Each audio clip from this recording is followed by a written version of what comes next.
रामनवमी का उत्सव घर पर कैसे मनाते हैं?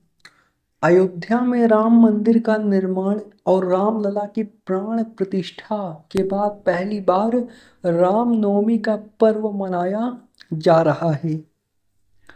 चैत्र माह के शुक्ल पक्ष की नवमी के दिन रामनवमी का पर्व मनाया जाएगा। 17 अप्रैल 2024 बुधवार के दिन राम जन्मोत्सव का पर्व धूमधाम से मनाया जाएगा। आओ जानते हैं कि घर पर किस तरह राम जन्म उत्सव मनाते हैं।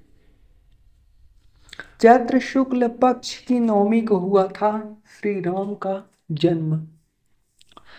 राम जन्म उत्सव पर दोपहर 12 बजे होती है मुख्य पूजा। हलवा, धनिया, पंजीरी और पंचामृत का प्रसाद मुख्य रूप से कहते हैं वितरित। घर के बच्चों को सबसे पहले प्रसाद देकर भोजन कराते हैं। रामनवमी पूजा मुहूर्त सुबह 11:03 से दोपहर 13:38 तक। चैत्र मास की प्रतिपदा से लेकर नवमी तक नवरात्रि भी मनाई जाती है। इन दिनों कई लोग उपवास भी रखते हैं। नवमी पर रामनवमी के साथ ही महानवमी भी रहती है। इन दिन माँ सिद्धिदात्री की पूजा होती है। इसी दिन व्रत का पारण होता है। पहला, प्रातः काल जल्दी उठकर राम जन्मोत्सव की तैयारी करते हैं। रामलला के लिए झूला या पालना सजाते हैं। भगवान राम की मूर्ति को फूल माला से सजाते हैं। विधिवत रूप से झूले में विराजमान करते हैं। भगवान राम की मूर्ति को पालने में झुलाते हैं। उनके लिए भोग तैयार करके उन्हें भोग लगाते हैं।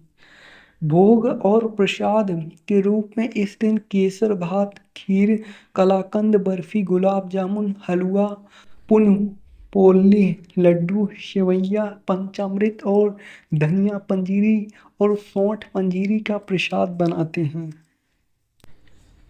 भगवान को भोग लगाकर उनकी षोडशोपचार पूजा करते हैं। पूजा करने के बाद रामलला की आरती करते हैं और आरती गाते हैं।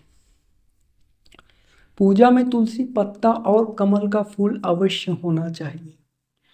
पूजा आरती के बाद घर की सबसे छोटी महिला सभी लोगों के माथे पर तिलक लगाती हैं।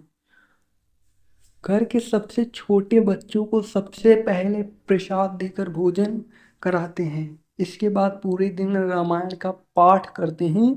रामनवमी के दिन या फिर राम रक्षा स्तोत्र का पाठ पढ़ते हैं। कई घरों में भजन कीर्तन का भी आयोजन किया जाता है रामनवमी के दिन। यदि नवमी का व्रत रखा है तो सिद्धिदात्री माता की पूजा और आरती करने के बाद व्रत का पालन करते हैं।